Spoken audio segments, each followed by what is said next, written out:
अस्सलामुअलैकुम दोस्तों, क्या हाल है आप सबका। उम्मीद करता हूँ कि आप सब खैरियत से होंगे। दोस्तों, इस वक्त दुनिया में बहुत सी स्पोर्ट्स खेली जाती हैं जिनको दुनिया बहुत ही शौक से देखती है।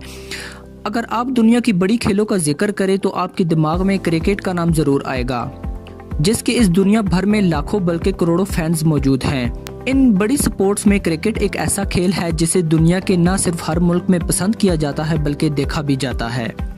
तो दोस्तों, आज हम क्रिकेट के एक ऐसे सितारे का जिक्र करने जा रहे हैं जिसने अपनी बेपनाह दहशत और वहशत के जरिए आलमी क्रिकेट में अपनी गैर मामूली दाग बिठाए रखी।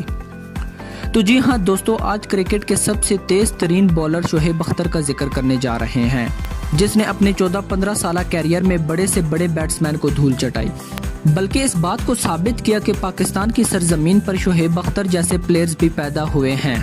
दोस्तों, आज हम शोएब अख्तर की क्रिकेट लाइफ के कुछ मौजू पर रोशनी डालेंगे कि एक ऐसा इंसान जिसके बारे में डॉक्टर्स ने कहा था कि वो कभी स्पोर्ट्समैन नहीं बन सकता, जिसके जोड़ों में एक खास किस्म की बीमारी थी, जिसके पांव भागने के काबिल ही नहीं थे, जिसके पूरे खानदान में कोई क्रिकेटमैन या कोई स्पोर्ट्समैन पैदा ही नहीं हुआ था।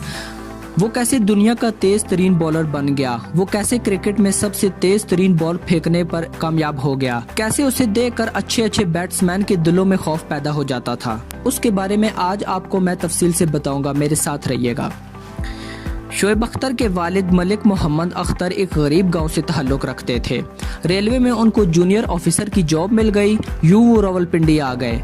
अल्लाह ताला ने मलिक मोहम्मद अख्तर को 4 बेटे अता किए, मगर बदकिस्मती से इन चारों भाइयों की हड्डियों में एक बीमारी लाहक थी जिसे हाइपर एक्सटेंशन ऑफ जॉइंट कहा जाता है।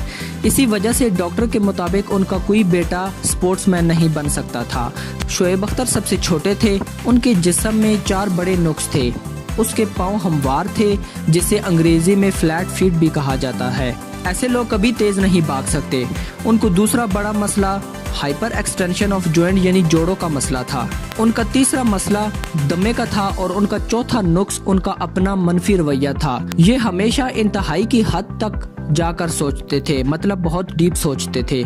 लेकिन एक दिन उन्होंने अपनी सारी बीमारियों को साइड पर रखकर क्रिकेट शुरू कर दी और यूं इसी तरह 1995-96 में legend of cricketer Majid Khan ने कौमी सतह पर उनको मुतहारिफ करा दिया। तब ही 1995-96 में न्यूजीलैंड की टीम पाकिस्तान के दौरे पर आई हुई थी और शोएब अख्तर ने रावलपिंडी की तरफ से शानदार बॉलिंग करते हुए 10 विकेट ली। यूं शोएब अख्तर का कामयाबियों का वक्त शुरू हो गया। शोएब अख्तर का क्रिकेट में आना और फिर क्रिकेट की दुनिया में सबसे तेज तरीन बॉल फेंकना किसी मुआजिजे से कम न था। ये क्रिकेट दुनिया के वाहिद वो खिलाड़ी थे जिनके पांव हमवार थे और जोड़ों के दर्द के मरीज थे, लेकिन इस सब के बावजूद पूरी दुनिया को हैरान कर दिया। शोएब अख्तर एक एडवेंचर पसंद आदमी थे। एडवेंचर उनमें कूट कूट कर भरा हुआ था।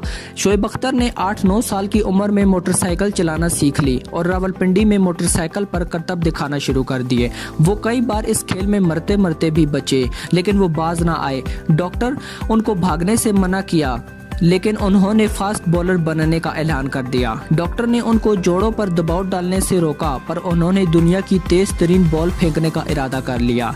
मेडिकल साइंस शोएब अख्तर की इस शिद्दत को हमाकत समझती है, लेकिन वक्त ने साबित कर दिया कि इसकी यही शिद्दत इसकी कामयाबी बनी और वो खिलाड़ियों की सफ़ों को चीरते हुए उस सफ में जा पहुंचे जहां इज्जत और शोहरत उनके कदमों में पड़ी है। अगर आप इनको कभी बॉल फेंकते हुए देखें तो आपको पता चल जाएगा, क्योंकि वो जब बॉल फेंकते हैं तो वहशत और एक जुनून उनके चेहरे पर नजर आता है। अगर आपको वीडियो पसंद आई हो तो उसे लाइक करें, शेयर करें और कमेंट करें और चैनल सब्सक्राइब करना ना भूलिएगा। Thanks for watching. खुदा हाफिज।